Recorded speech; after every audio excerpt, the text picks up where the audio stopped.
My name is Earl McKenna. Been fishing these waters for more than 50 years. I've seen things the sea doesn't give up easy. Pull up a chair. I'll tell you a story. The fog that morning was thick as buttermilk, the kind that swallows sound and makes you feel like the only man left on God's green earth.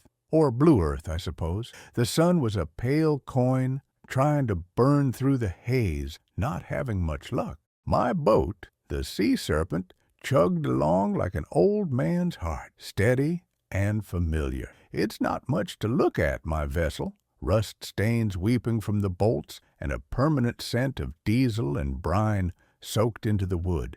But it's been a more faithful partner than most men ever get. We understand each other, her and I. She groans when the weather's turning, and I know just how to tune her engine by the rattle in her gut. 50 years. That's a long time to be doing the same thing. You drag the nets, you sort the catch, you mend the tiers, you head for shore. Most days, shrimp, little pink-gray bodies, the currency of my life. Sometimes a crab gets tangled up, or a flounder with both its eyes looking up at you in surprise. But you get to know the rhythm, the pre-dawn chill, the first drag as the sun comes up, the gulls that follow you like feathered ghosts, always waiting for a handout. It's a life of repetition, and there's a comfort in that. But the sea, she never truly repeats her. She just finds new ways to show you the same old truth. She's big, small, that she's got secrets older than the mountain. That particular morning felt different, quieter. The usual slap of waves against the hull was muffled. The gulls were nowhere. It was just me, the engine's low rumble, wrapped in a world of gray. I'd had my coffee, black and bitter, and was on my second drag of the day in a spot that had been good to me for years. A little trench about 10 miles off the coast. Nothing special on the charts, but it always seemed to hold a good pocket of shrimp. When I fired up the winch to pull the net in, I knew something was wrong. The strain on the motor was different, heavier, not the dead weight of a snagged rock or a bundle of old lobster pots, but a dense, shifting kind of weight. My first thought, the one that always comes, was a flash of greed.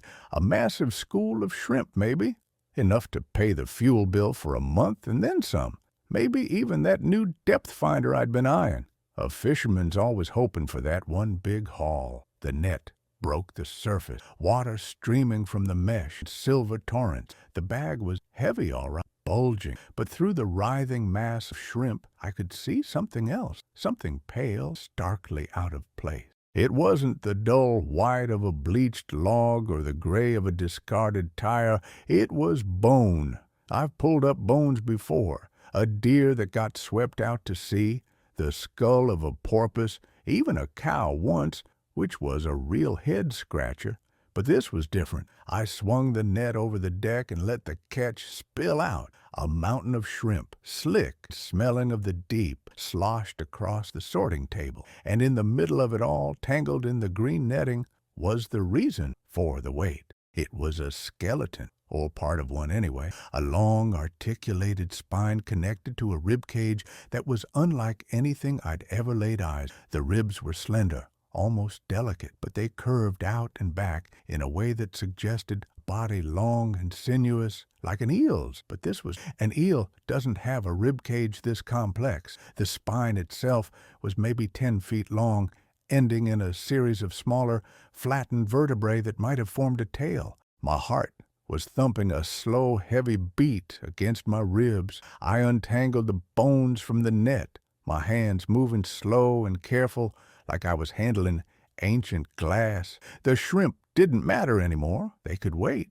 I laid the pieces out on the deck, trying to make sense of them. The salt water had cleaned them perfectly, leaving them a creamy, ancient-looking white. The strangest part was the skull. It was still attached to the top of the spine by a shred of tough gray ligament. It was about the size of a small dog's head. The shape was all wrong. It had a long snout filled with needle-sharp teeth, like a barracuda or some other deep-sea predator. But the eye sockets were large and forward-facing like a mammal, and where the gills should have been, there were smooth plates of bone. It was contradiction, a creature that seemed to belong to both the land and the sea, yet was a citizen of neither. And then there were the limbs, or what was left of them. Two sets of bony structures were attached to the spine, one near the skull and one further down.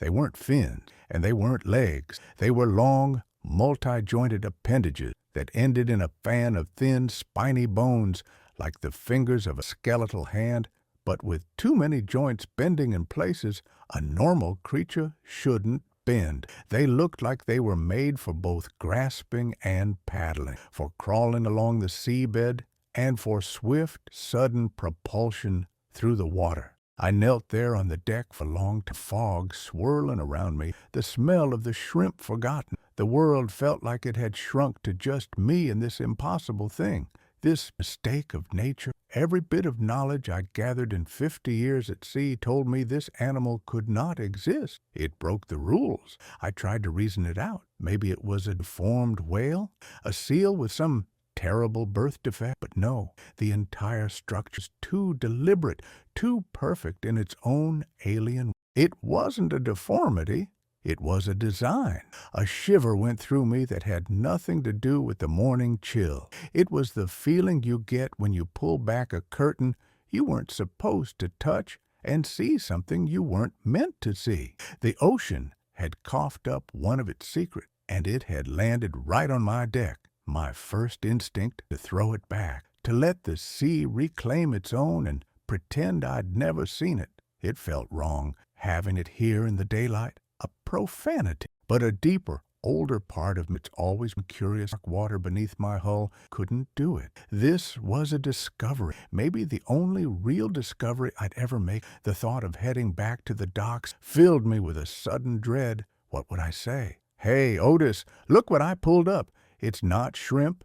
They'd laugh. They'd call me an old fool, say I'd been out in the sun too long, or worse, they'd believe me. Then the news crews would come, the scientists in their clean white coats, poking and prodding, taking it away. It would become a specimen in a jar, a footnote in a textbook. My secret would become their data. No, I couldn't let that happen. This felt personal, a conversation between me and the sea.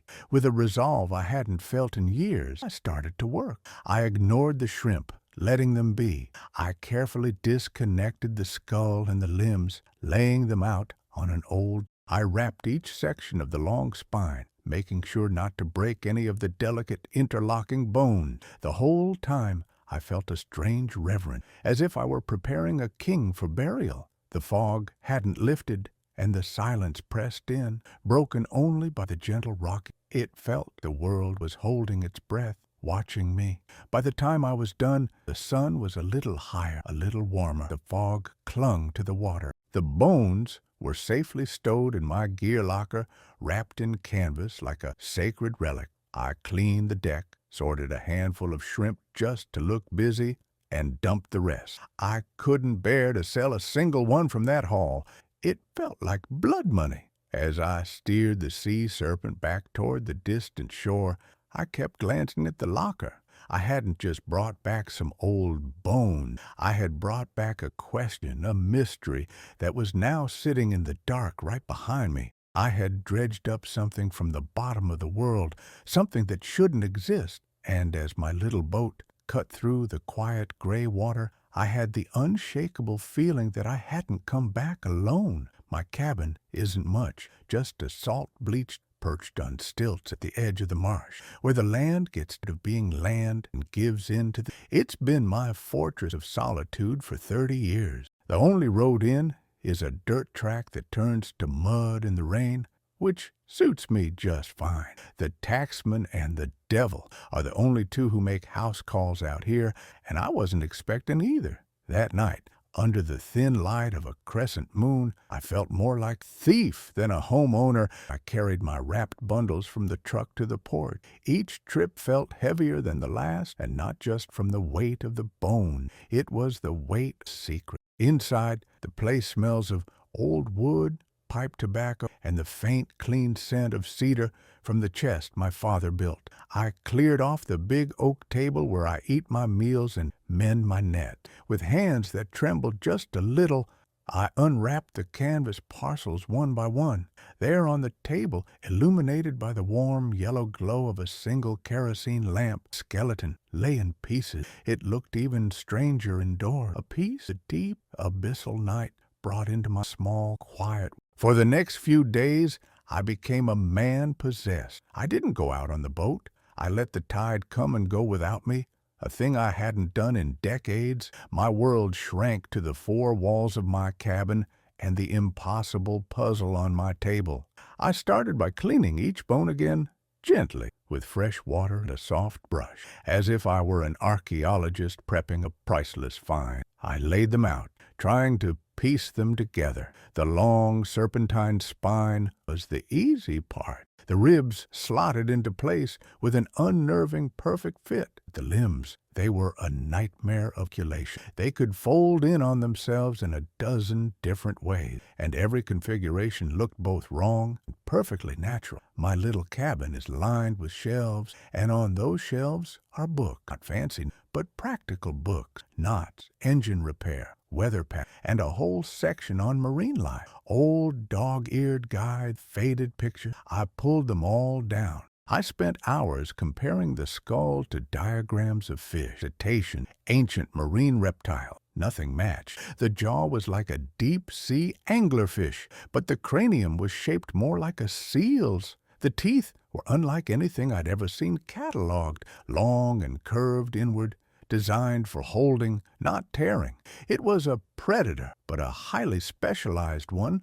For 2 full days I lived on coffee and crackers, driven by a feverish need to put a name to this thing. But there was no name. It was a ghost from a chapter of life that had never been written. That's when the strange thing started. It was subtle at first. The third night, as I sat at the table, staring at the half-assembled skeleton, I heard a sound from outside. It wasn't the usual night chorus, the marsh, the crickets, the frog, the distant cry of a loon. This was a low, mournful sound, like wind blowing over the lip of a giant, empty bottle. It rose and fell, a single, sorrowful note that seemed to come from out over the water. I went to the window and peered into the darkness. There was no wind. The marsh grass stood perfectly still, and the water of the inlet was like black glass. The sound lasted for maybe a minute and faded, leaving behind a silence that felt heavier than before.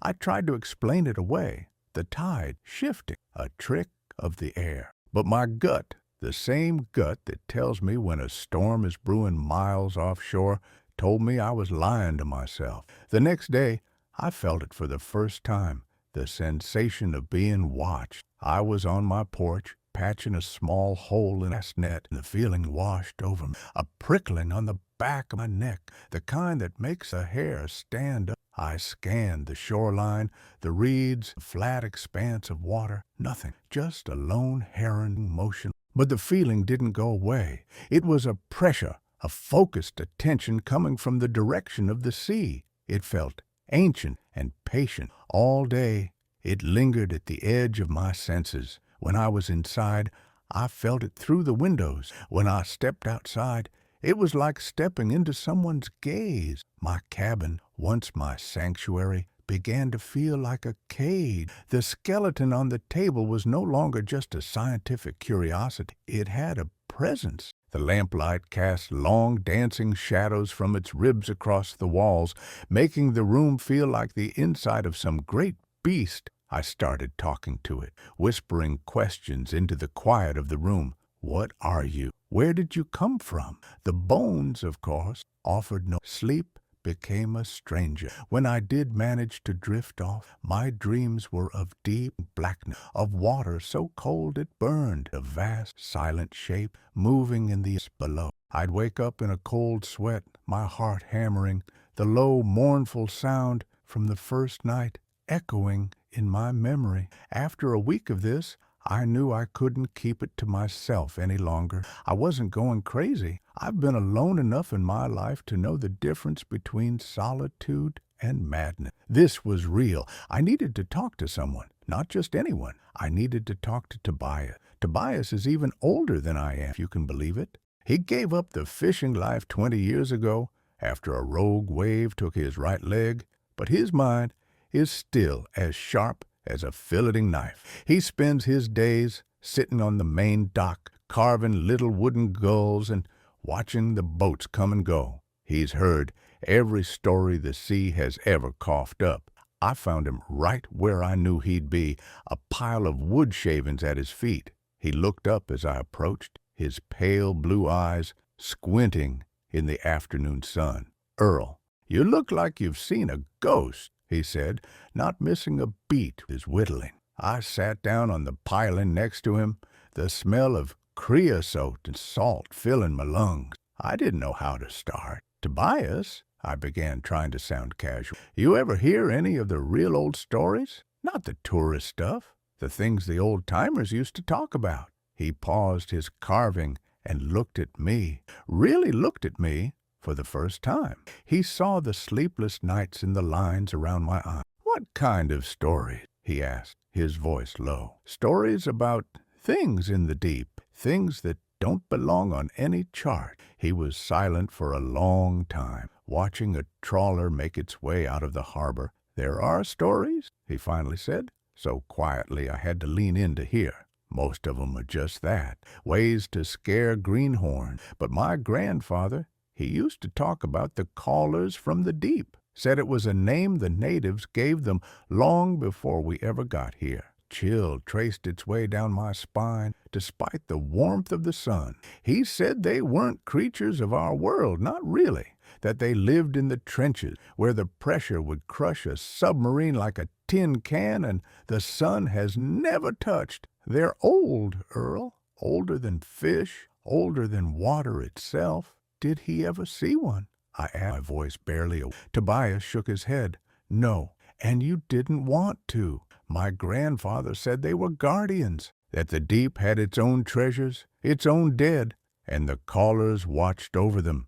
He said, if you ever took something from the deep that wasn't meant for you, something that belonged to them, they'd know, they'd feel the absence, and they would come looking for it." He picked up his knife again, but his hands were still. "He said you wouldn't see them, but you'd feel them. You'd hear their call on the wind. You'd feel their eyes on you from 1,000 fathoms down. They wouldn't rest until what was taken was returned." Every word he spoke landed on me like a physical blow.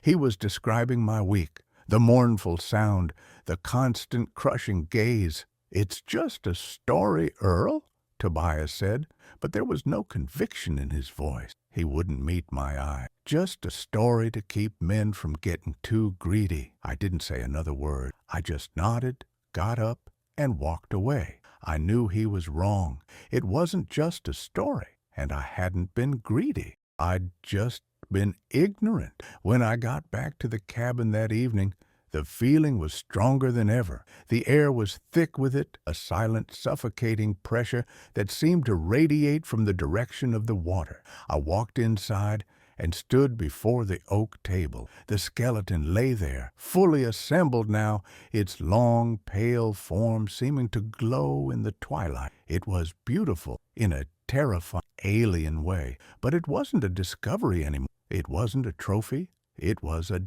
desecration. It was a stolen heirloom, and its family, a family infinitely older and more powerful than I could comprehend, was waiting outside my door, calling for it to be brought home. That night, sleep was not an option. Every creak of the old shack, every lap of the tide against the pilings below, sounded like a footstep on the porch. The oppressive feeling of being watched had intensified, condensing from a vague pressure into a sharp, focused point. It felt like a pair of immense, unseen eyes were staring directly at my cabin from the blackness of the ocean, peering through the walls, through my very skin, and fixing their gaze on the bones laid out on my table. The mournful bottle wind sound returned, closer this time, just beyond the reeds. It was no longer a lament. It was a demand, summoned. I sat in my worn armchair, the kerosene lamp turned down low, watching the skeleton. In the flickering light, the shadows it cast writhed and danced, making the bones seem to breathe. I understood then with a clarity that chilled me to the marrow what Tobias's grandfather meant. I hadn't just found an object. I had disturbed a grave. I had taken something that part of a world governed by rules I couldn't begin to understand. The science books on my shelf, useless, childish even. They could explain the biology of a cod, but they had no words. This was a matter for the soul, the mind. The ocean I had known my entire life, the source of my livelihood, my companion in solitude, had turned into something alien, menacing. It was no longer just water. It was present, a conscious entity that I had wronged, and it wanted restitution. My decision was made before the first hint of gray lightened the eastern sky. There was no other choice. This thing did not belong in my world, and my world was crumbling under the weight of its. It had to go back, not just thrown overboard, but returned with respect and apology. As dawn broke, painting the marsh in shades of pale rose and lavender, I began my hands were steady now, my purpose clear. I found the oldest, heaviest piece of canvas I owned, the one I used to cover the sea serpent's engine in the winter. I laid it on the floor, and one by one I began to move the bones from the table to the tarp. I treated each piece with the reverence of a pallbearer. The delicate, multi-jointed limbs, the long, elegant ribs, the spine, which I had to coil carefully like a sleeping serpent. Last, the skull. I held it for a moment, looking into its large, empty eye socket. I felt a strange flicker of connection, of profound sadness for this creature whose final rest I had so carelessly disturbed. "I'm sorry," I whispered into the stillness of the room. "I'm taking you home." I wrapped the canvas around the bones, folding the corners in tight, making a heavy, dense bundle. I secured it with thick hemp rope, tying knots I knew would hold against the pressure and the current. It felt like preparing a body for burial at sea, an old tradition, one I'd heard about or seen. Carrying the bundle out to my truck was a physical and spiritual effort. It was heavy, yes, but it was also laden with my fear, my regret, and a desperate hope for forgiveness. The feeling of being watched followed me every step of the way, a silent, unseen escort. Down at the docks, the sun was just clearing the horizon. A few other fishermen were already there, prepping their boats, drinking coffee, their voices carrying on the still morning air. They waved. I waved back, trying to look normal, hoping the exhaustion on my face would be mistaken for a typical pre-dawn weariness. No one paid any mind to the large canvas-wrapped object I loaded onto the sea serpent. Fishermen are always hauling strange, bulky things. It was perfect camouflage.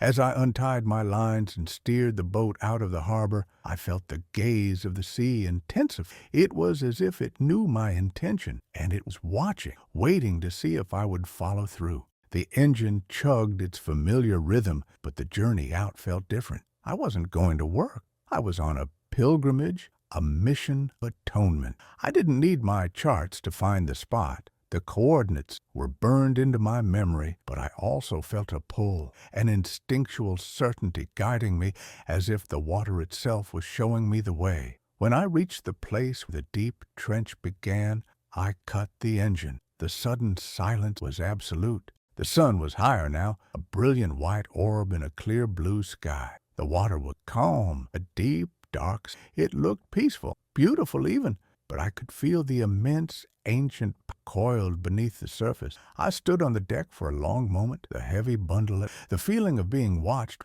overwhelming now, coming from directly below the. It wasn't menace anymore. It was patient. With a grunt, I heaved the heavy canvas package onto the gunwale. I rested my hand on it one last time. "Whatever you are," I said, my voice hoarse, "go in peace. I meant no harm."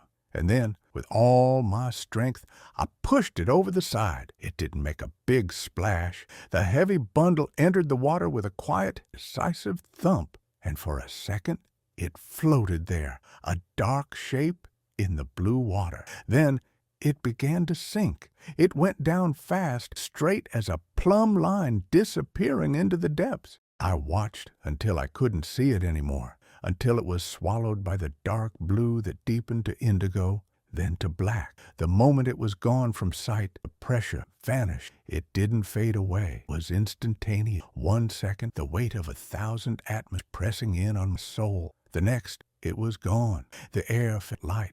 The sun felt warm on skin. The prickling on my neck was gone. The feeling of being watched ceased. The silence was no longer heavy and expectant. It was just silent, the peace of a calm morning at sea. I stood there stunned, breathing in the clean salt air as if for the first time. The ocean's just the ocean again. My ocean, my workplace, my home. The connection, the silent, terrifying communion was broken. The debt was paid. A lone gull swooped down and landed on the bow, looking at me with bright, intelligent eyes, as if to say, "Well, what are you waiting for?" I laughed, a raw, shaky sound. I started the engine, and the familiar rumble was the most comforting in the world. As I turned the sea serpent for shore, I didn't look back at the spot. I didn't need to. There was nothing there for me anymore. I returned to my life. I went out for shrimp the next day, and my cabin became my sanctuary again. I never heard the mournful sound on the wind, never felt the unseen eyes from the deep. It was over, but I was not the same. Every time I cast my nets, every time I pulled them from the water, I do it with a newfound respect, a humility I didn't have before. I am a guest here, a visitor skimming the surface of a world whose depths I can never truly know. I learned that the sea doesn't just hold fish and forgotten shipwrecks. It holds mysteries, and it holds its dead. And some things are better left undisturbed in the cold, silent, sacred dark. True wisdom isn't about discovering all the world's secrets, but in recognizing which ones should be left alone. Humility before the vastness of nature is a greater treasure than any discovery. My time on the sea is long, but my stories are many. If you want to hear more tales from the deep, subscribe to my channel and join me by the fireside. We've got a lot to talk about.